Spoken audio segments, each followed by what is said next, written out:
हल्की हल्की ठंडी हवा के साथ बारिश की बूंदों ने मौसम को और भी सुहाना बना दिया था। बस बादलों की गरजने की देर थी कि पूरा इलाका अंधेरे में डूब गया। मैं इस वक्त तो बादलों में नहा रही थी। अपने लंबे घने बालों को खोला, मैं शॉवर के नीचे खड़ी थी, आंखें बंद किए हुए, हर चीज़ से आज़ाद।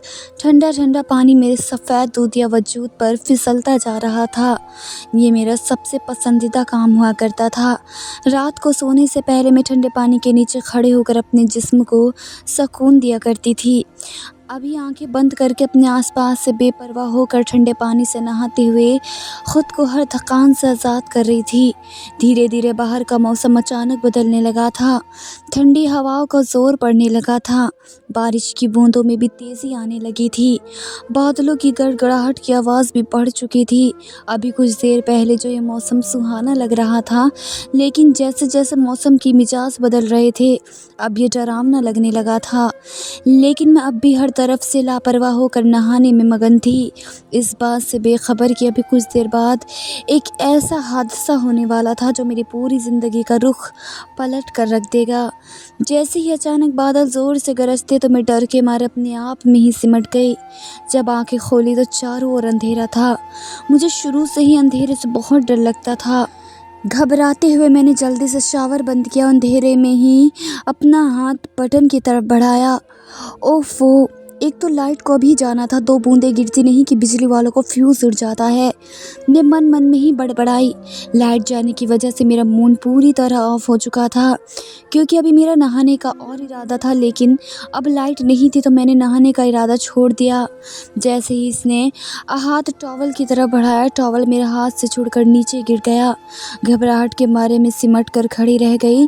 घर में मम्मी पापा की आवाज़ें पहले से ही आ रही थी। वो लोग भी अचानक लाइट चले जाने से परेशान हो चुके थे। मेरी आदत थी, मैं हमेशा बाथ टॉवल में ही कमरे से बाहर आती और फिर बेड पर रखे हुए कपड़े पहनती थी। इस वक्त मैं हर पर्दे से आज़ाद हो गई थी। कमरे में पहले से ही अंधेरा था, इसलिए मैंने बाथरूम का दरवाज़ा खोला और बाहर देखा। खिड़की से बिजली की हल्की हल्की चमकती रोशनी आ रही थी। एक नज़र अपने आप पर डाली तो खुद से ही शर्मा गई। अपने हाथों से खुद को ढकती हुई मैं आगे की ओर बढ़ी। झट से मैंने नज़र बेड पर डाली तो वहाँ कोई कपड़े नहीं थे और मैं अपने सर पर हाथ मार कर एक गहरा सांस लेकर रह गई। मुझे याद आया कि जिस तरह मैं गर्मी से बेहाल होकर घर लौटी थी, जल्दबाजी में मैं बाथरूम में घुस गई थी। कपड़े निकालने का होश ही नहीं रहा था। साइड टेबल पर रखे मोबाइल की टॉर्च ऑन की और यूं ही बिना कपड़ों के मैं अलमारी के सामने आकर खड़ी हो गई। मैं अभी कपड़े निकाल ही रही थी कि मुझे ऐसा महसूस हुआ जैसे 2 गहरी आंखें मुझे लगातार घूर रही हैं, और ये एहसास होते ही एकदम से मेरे रोंगटे खड़े हो गए। मेरे वजूद पर एक कपकपी सी छा गई थी। मेरे कमरे में इस वक्त कौन हो सकता है? डर के मारे मेरा दिल ज़ोरों से धड़कने लगा। मैंने पीछे मुड़कर देखने की कोशिश की थी कि तभी कोई एक मजबूत चोरी सीने से टकरा चुकी थी।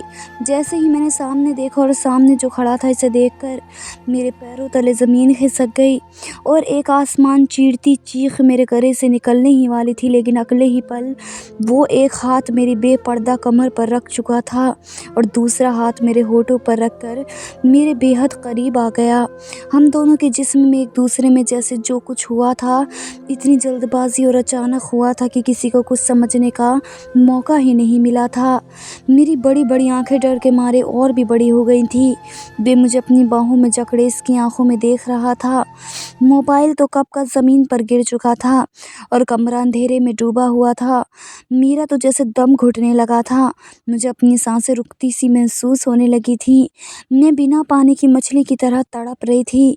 सामने खड़े इंसान की धड़कनें भी तेज़ होने लगी, जिन्हें मैंने साफ महसूस कर सकती थी।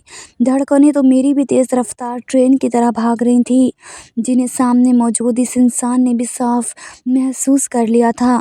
हम दोनों की धड़कन एक दूसरे के साथ मिलकर तेज़ी से धड़क रही थी। अपने सीने पर वो मेरी नरम धड़कनों का एहसास होते ही अयान की निगाहें मेरे चेहरे से होते हुए मेरी धड़कनों पर फिसल चुकी थी। सिर्फ एक पल के लिए इसकी आंखें बड़ी हुई थी, होठ अचानक कँप-कँपा उठे थे और अगले ही पल मैंने गहरी सांस लेते हुए अपनी आंखें बंद कर लीं। जो कुछ इसकी आंखें देख रही थीं वे देखना नहीं चाहता था, लेकिन हालात ऐसे बने थे कि ना चाहते हुए भी इसकी आंखों ने सब कुछ देख लिया था। वो इस पल के लिए तैयार ही नहीं था, मगर इस हाल में इसने मुझे देख लिया था। इसके जज्बात मचलने लगे थे। 27-28 साल का ये एक जवान मर्द था। वो भरपूर जज्बात रखता था और मेरा इस तरह करीब आना इसके जज्बातों को बुरी तरह भड़का चुका था, लेकिन वो कुछ भी गलत करने के बारे में सोच नहीं सकता था। गहरी सांस लेते हुए इसने खुद को नॉर्मल करने की कोशिश की थी। इधर मैं अपने होठों के ऊपर से इसकी हथेली हटाने की कोशिश कर रही थी, लेकिन अयान ये गलत नहीं कर सकता था। अगर वो मेरे होठों से हथेली हटाता तो इसका मतलब था घर में एक तूफान आना।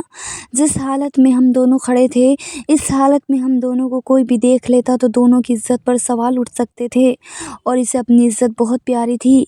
इसने अपने हाथ हटाने से पहले ये शर्त रखी, मेरे कान के पास फुसफुसा कर बोला, हानिया प्लीज़ रिलैक्स, मेरी बात सुनो। इस वक्त हर तरफ खामोशी है। अगर तुमने ज़रा भी आवाज़ अपने गले से निकाली या चिल्लाई तो तुम्हारे घर वाले यहाँ आ जाएंगे और फिर तुम जानती हो ना, तुम्हारी इज्जत खतरे में पड़ जाएगी, क्योंकि जिस हालत में हम दोनों खड़े हैं हम दोनों की इज्जत का तमाशा लग जाएगा। मेरी बात मानो, मैं जो कहने वाला हूँ अगर तुम मान जाओ तो मैं अपना हाथ हटा दूंगा। तुम्हारे चेहरे से किसी को कुछ भी पता नहीं चलेगा और हमारी इज्जत भी बच जाएगी। मेरी आंखों में जैसे खून उबल मारने लगा था। आंसू लगातार बह रहे थे। खुद को 7 पर्दों में छुपा कर रखने वाली मैं आज एक अजनबी के सामने हर पर्दे से आज़ाद खड़ी थी, बल्कि सामने नहीं इसकी बाहों में थी और यह एहसास ही मेरी जान निकालने के लिए काफ़ी था। जब इसने मुझे कमर से खींचकर और भी करीब किया और मेरे कान के किनारे दांतों से काट कर जो कुछ कहा, जिसे सुनकर मैं तो जैसे जान से ही चली गई, क्योंकि इसने मैं आंसू बहाती हुई इसकी बात मानने का इशारा कर दिया। अयान के होठों पर एक हल्की सी मुस्कान आई थी। वो जानता था कि इसकी बात मानने के अलावा मेरे पास दूसरा रास्ता था ही नहीं। इसने धीरे से मेरे होठों से अपना हाथ हटाया था और फिर इसको बेड पर, मैं अपने माँ बाप की बड़ी बेटी थी, मेरे से छोटी बहन रिमशा थी। दोनों बेटियों में इनके माँ बाप की जान बसती थी। मेरा कॉलेज पूरा हो चुका था जबकि रिमशा भी स्कूल में ही पढ़ रही थी। वो 10वीं क्लास की लड़की थी। आज कॉलेज में मेरा आखिरी दिन था।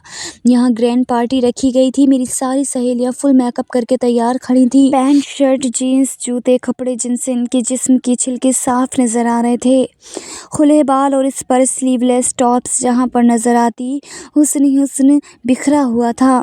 कॉलेज के लड़के इन पटाखों को देखकर आंखें भर रहे थे। मौका मिलते ही वे लड़कियों को छूने की कोशिश भी कर रहे थे। डांस पार्टी चल रही थी, हंसी मजाक सब कुछ हो रहा था, लेकिन इन सब से अलग थलग साल की मैया किनारे में बैठी थी। सादगी में भी मैं बेहद खूबसूरत लग रही थी। मैं बहुत ही बोर सी शक्ल बनाए सामने मौजूद लड़कियों के ग्रुप को देख रही थी। 4-4 5-5 लड़कियों का ग्रुप था और सब अपनी अपनी मस्तियों में बिजी थे।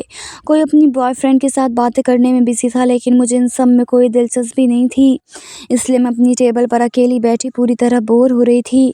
इसी वक्त 2 लड़कियां मेरे पास से गुजरी और मेरा खुलकर मजाक उड़ाने लगी। बोली, क्या बहन जी टाइप बनकर बैठी हो, आज तो हमारे कॉलेज का आखिरी दिन है, आओ हमारे साथ नाचो गाओ, फिर ये पल दोबारा नहीं आएंगे। इतनी खूबसूरत हो, लेकिन क्या फ़ायदा तुम्हारी खूबसूरती का जब तुम्हारी इसको खूबसूरती की कोई तारीफ़ करने वाला ही ना हो। लेकिन मैं तो शुरू से शरीफ टाइप की लड़की थी। मैं लड़कों से तो कोसों दूर रहती थी। इन सब के बीच बीच रहकर मुझे एक अजीब सी बेचैनी थी और उलझन होने लगती थी। दिल में एक अजीब सा डर चमकने लगता था। जब भी मेरे आसपास कोई लड़का होता मैं खुद को इनसिक्योर फील करने लगती थी।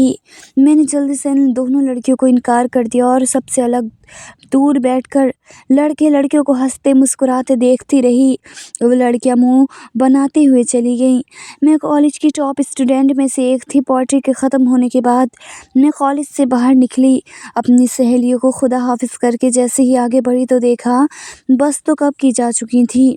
आज मेरे पापा ज़रूर मीटिंग में बिजी थे और शहर से थोड़े दूर थे, इसलिए उन्होंने मुझसे कहा था कि आज मुझे बस से घर जाना है, वरना मैं तो हमेशा अपनी कार से आती जाती थी। मजबूरी में मैं थोड़ा आगे चली गई। सोचा किसी टैक्सी में बैठकर घर चली जाऊंगी, लेकिन तभी सड़क पार करते हुए एक यू टर्न लेती तेज़ रफ्तार कार अचानक मेरे सामने आ गई। एकदम से मेरा दिल उछल कर हलक में आ गया था, लेकिन जल्दी से मैंने बचने की कोशिश की, लेकिन कार की ब्रेक की तेज़ आवाज़ दूर तक सुनाई दी। कार में बैठे शख्स ने हिम्मत दिखाते हुए वक्त पर ब्रेक लगा दी थी, वरना जिस स्पीड से कार आ रही थी कुछ भी हो सकता था। मैंने डर के मारे दोनों हाथ अपने कानों पर रख लिए और एक ज़ोरदार चीख मारी कि पेड़ों पर बैठे परिंदे भी फड़फड़ा कर उड़ गए थे। आसपास खड़े लोगों ने अपने कानों में उंगलियां डाल ली थीं। मुझे तो लगा शायद अब मेरी आंखें ऊपर जाकर खुलेंगी, लेकिन जब धीरे धीरे मैंने आंखें खोली तो देखा कि मुझे लोग हैरानी से देख रहे थे। और तभी इस कार में से एक नौजवान लड़का बाहर निकला। आई एम सो सॉरी, मुझे माफ़ कर दीजिए, असल में मैं समझ नहीं पाया। इससे पहले कि वह लड़का कुछ और कहता, अगले ही पल मैंने इसे गुस्से से देखा और आगे बढ़कर इसका कॉलर पकड़ लिया। मेरा तो बस नहीं चल रहा था कि इसका मुंह ही नोच लूं। क्या क्या समझ नहीं आया आपको कि आप दूसरी दुनिया के शख्स हैं, कि आपको यहाँ के रूल्स रेगुलेशन नहीं पता, कि सड़क पर गाड़ी कैसे चलाई जाती है? दिख नहीं रहा था आपको? क्या अंधे हैं आप? नज़र नहीं आता आपको कि एक जिंदा जीती जागती फाट 5 फुट 5 इंच की लड़की सड़क पर चल रही है? ये जो बड़ी बड़ी आंखें माथे पर सजी हुई हैं, क्या ये सिर्फ शॉपीस हैं या फिर ये देखने का भी काम करती हैं? अरे अगर आपको ड्राइविंग नहीं आती तो चलाते ही क्यों हैं आप? जैसा अमीर लड़कों को यही तो मसला है, कभी नशे में गाड़ी चला देते हैं तो कभी जानबूझकर लड़की देखी नहीं कि शेख ही भगाने लगते हैं। मैं सबके सामने इसका कॉलर पकड़े अच्छा खासा बेइज्जत कर चुकी थी, मगर कमाल है कि इस लड़के ने अब तक मुंह से एक लफ्ज़ तक निकाला हो। बड़े आराम से मेरे हाथों से अपना कॉलर छुड़ाया, खुद को ठीक किया और बोला, मिस, मैंने कहा ना मैंने जानबूझकर कुछ नहीं किया। असल में मैं आज ही ऑस्ट्रेलिया से वापस आया हूँ और वहाँ की ड्राइविंग और यहाँ की ड्राइविंग में काफ़ी फ़र्क है, बस इसी वजह से थोड़ी गड़बड़ी हो गई। शुक्र है कि आप ठीक हैं, आपको कहीं लगी तो नहीं? अगर आपको चोट वगैरह लगी हो तो मैं आपको हॉस्पिटल ले जाने के लिए तैयार हूँ। लेकिन मैंने इसकी एक नहीं सुन रही थी और गुस्से में बोली, कोई ज़रूरत नहीं है मेरी इतनी परवाह करने की, बल्कि मेरा दिल तो कर रहा था कि तुम्हारे सर पर एक ईंट उठाकर दे मारूं। मैंने सड़क के किनारे पड़ी एक एक ईंट की ओर इशारा किया और मेरा ऐसा इशारे करने पर इस लड़की की नज़र भी इस ईंट पर जाकर टिकी थी और इसकी आंखें डर से सिमट गईं। वो अपने मन में सोचने लगा, इस लड़की का कोई भरोसा नहीं, सच में ईंट उठाकर मेरे सर पर मार भी सकती है। ये तो सोचकर कि इस लड़के ने डर के मारे थूक निकला था और मन ही मन में अल्लाह को याद करने लगा कि इस लड़की से मेरा पीछा छुड़ा दे। हटो यहाँ से, पता नहीं कहाँ कहाँ से चले आते हैं। अगर मुंबई की सड़कों पर यह हाल है तो पता नहीं ऑस्ट्रेलिया में कितने लोगों को सरेआम उड़ा कर आए होंगे। मुझे तो तुम शक्ल से ही कोई मुजरिम लगते हो, ज़रूर जेल से भागे होंगे और पुलिस तुम्हारा पीछा कर रही होगी ना, यही बात है ना? मैं सच कह रही हूँ। ये कहते हुए मैं आसपास नज़रें दौड़ाई कि ज़रूर पुलिस इस लड़के के पीछे होगी, जबकि मेरी इस बात पर वह लड़का जी भर के हंसा था। इस खड़ी धूप में गुस्से के मारे मैं खुद भी गुलाबी हो रही थी और जिस तरह बार बार अपनी उंगली उठाकर इसे वार्न कर रही थी, अयान मेरी हिम्मत की दाद दिए बिना ना रह सका। इसने अपनी हंसी को होठों के अंदर ही दबा दिया था कि तभी इसका मोबाइल बजने लगा। मोबाइल स्क्रीन पर आयशा नाम चमक रहा था और इसके लबों को फिर एक दिलकश मुस्कान ने छुपा छुआ था। सॉरी आयशा, अभी बात नहीं कर सकता, ज़िंदगी में पहली बार था जब इसने आयशा की कॉल काटी थी। आयशा की कॉल जो इसकी रगों में खून बनकर दौड़ती थी, इसकी मोहब्बत, इसकी ज़िंदगी थी वो। लेकिन अभी फ़िलहाल तो उसके सामने खड़ी इस तूफ़ान में निपटना ज़रूरी था, जो किसी भी दौर इसका पीछा छोड़ने को तैयार नहीं लगती थी।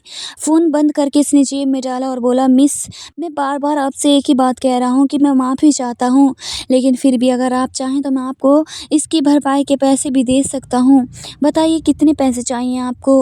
वो अपनी जेब से अच्छे खासे नोट निकाल चुका था ताकि किसी तरह से लड़की को चुप करवा सके, लेकिन पैसों का नाम सुनकर तो मैं तो और भी ज़्यादा गुस्से के मारे भड़क उठी थी। आप मुझे पैसों का रूप दिखा रहे हैं, मुझे ख़रीदना चाहते हैं, आपकी हिम्मत कैसे हुई मुझे पैसे दिखाने की? गुस्से के मारे उंगली उठाते हुए मैं अयान की ओर करीब हुई थी और अयान डर के मारे 2 कदम पीछे हटा था। खैर जैसे तैसे आसपास खड़े लोगों ने मामला निपटाया और एक शख्स ने टैक्सी बुला ली। जिससे मैं अपने घर की ओर रवाना हो गई। मुझे लगा था शायद ये इसकी आखिरी मुलाकात होगी इस लड़के से। जब तक मैं घर पहुंची मैं इस घटना को अपने दिमाग से झटक चुकी थी, लेकिन मैं नहीं जानती थी कि इस ज़िंदगी में कुछ लोगों का टकराव बेमतलब नहीं होता, कि इस अचानक टकराव के पीछे भी अल्लाह का एक बहुत बड़ा इशारा छुपा होता है। यहीं से शायद मेरी ज़िंदगी एक नए मोड़ की ओर सफ़र करने वाली थी, जिससे मैं एकदम अनजान थी। जब वह घर पहुंची तो सामने इसकी माँ खाने का इंतज़ाम कर रही थी। पूरा घर खाने की खुशबू से महक रहा था। घर में एकदम से काफ़ी हलचल सी दिखाई देने लगी थी। वैसे तो मेरे घर में मेरे माँ-बाप और मेरी छोटी बहन रहते थे, और इस वक्त जब मैं घर आती थी तब घर में एकदम खामोशी और सुकून मिलता था। लेकिन इस वक्त तो मामला ही कुछ और दिख रहा था। चहल-पहल सी मची हुई थी। 2 नौकरानियाँ हॉल की सफाई करने में बिज़ी थीं। घर में फैमिली खाने की खुशबू ने मुझे ठटकने पर मजबूर कर दिया था। मैंने मुस्कुराकर अपनी माँ की ओर देखा और कहा, क्या बात है मम्मा, बड़ी साफ सफाई हो रही हैं, क्या कोई ख़ास मेहमान आने वाले हैं? अगले ही पल सोफ़ा साफ़ करती हुई मेरी माँ बोल पड़ी, हाँ बेटा, तुम्हारे पापा के दोस्त सादिक अंकल अपने बेटे के साथ यहाँ आ रहे हैं, तो बस इन्हीं की वेलकम की तैयारियाँ चल रही हैं। जैसे ही ये बात मैंने सुनी, पानी पीते वक्त घूंट जैसे मेरे गले में अटक गया। फ़ौरन पानी निकल कर बोली, क्या मतलब, वे तो दूसरे देश में सेटल हो गए थे ना? वो मुस्कुरा कर कहने लगी, हाँ बेटा, वे तो दूसरे शहर में ही सेटल हैं, लेकिन जानती हो वो कितने अमीर लोग हैं। उन्होंने अपने बेटे अयान की शादी यही मुंबई में अपने ही देश की लड़की से करनी है। इनका मानना है कि घर में बहू तो हिंदुस्तानी ही लेकर आएंगे। लाख विदेश में सेटल हैं और वहीं के कल्चर में रंग चुके हैं, लेकिन शादी पुराने तौर तरीके से करेंगे, जिससे कि वे अपनी परंपराओं को ज़िंदा रख सकें। वो बस इसलिए इसी सिलसिले में यहाँ आ रहे हैं, और फिर बेटे की शादी होते ही वे लोग वापस चले जाएंगे। तुम्हारे पापा ने कहा है जब तक वे लोग अपने बेटे की शादी नहीं कर लेते हमारे यहाँ ही रहेंगे। अब तो ये बात सुनकर मेरी परेशानी पर बल पड़ चुके थे। मैं जल्दी ही कहने लगी, वैसे तो पापा हम पर बहुत पाबंदियाँ लगाते हैं, बड़े मौलवी बनते हैं, लेकिन अब इन्हें क्या हो गया है? एक जवान लड़के को, वो भी जो विदेश में पला बड़ा है, कैसे हमारे जैसे जवान बेटों के बीच इस घर में रख सकते हैं? अपने घर में अनजान लोगों का सुनकर मुझे बिल्कुल अच्छा नहीं लगा था, और ये बात तो मुझे बिल्कुल भी हज़म नहीं हो रही थी कि वो लोग लंबे समय तक हमारे घर में रुकने वाले हैं। तो मैं मुंह बनाती हुई दोबारा बोली, अम्मी पापा को तो ये भी पता है कि विदेशों में रहने वाले लड़के कैसे होते हैं। फिर वो अयान, मैं तो बचपन से देखती आई हूँ कितना अजीब सा और बदतमीज़ लड़का है, बिल्कुल बिगड़ा हुआ।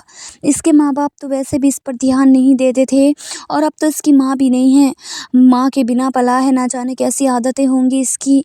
आप प्लीज़ एक बार पापा से बात करें, वो लोग इसी होटल में भी तो रह सकते हैं ना? मैंने बात की थी मेरे तुम्हारे पापा से, लेकिन तुम तो जानती हो ना तुम्हारे सादिक अंकल और तुम्हारे पापा में कितनी दोस्ती है। जब इनका खुद का मकान मुंबई में है तो ऐसे में इनका दोस्त होटल में रहे, ये बात वे बिल्कुल भी बर्दाश्त नहीं करेंगे। मैं मुंह बनाते हुए अपने कमरे में चली आई थी। मैं एक बार फिर वक्त से पहले ही बहुत कुछ सोचने लगी थी। बचपन से ही मेरी आदत थी, ज़रा सी बात को मैं घंटों बैठकर सोचा करती थी और ख़ुद को परेशान करती। अब भी मेहमानों के आने पर मैं अंदर से बुरी तरह डिस्टर्ब हो चुकी थी। शाम को मैं अपने कमरे में यूनिवर्सिटी में एंट्रेंस एग्ज़ाम देने की तैयारियां कर रही थी, जब बाहर कुछ लोगों की आवाज़ें आईं। मैंने जैसे ही बाहर आकर देखा तो सामने का मंजर मेरी सोच के बिल्कुल अनुसार था। सामने ही सादिक अंकल और अयान खड़े थे। सादिक अंकल को तो मैं देख चुकी थी, लेकिन अयान इसकी तरफ से पीठ थी। मैंने आगे बढ़कर दोनों से सलाम किया। अयान एक हैंडसम और बेहद खूबसूरत लड़का था।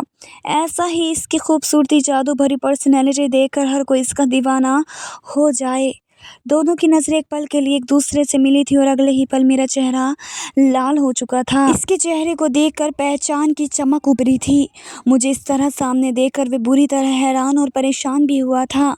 मेरा चेहरा अब गुस्से के मारे दहक रहा था, लेकिन अगले ही पल। इसके बाद की कहानी देखने के लिए आप कमेंट सेक्शन में ज़रूर कमेंट कीजिएगा। वीडियो अच्छी लगी है तो लाइक शेयर ज़रूर कीजिएगा। हमारे चैनल को सब्सक्राइब करें। फ्रेंड्स, मिलते हैं अगली न्यू वीडियो के साथ। तब तक के लिए बाय बाय, टेक केयर, अल्लाह हाफिज़।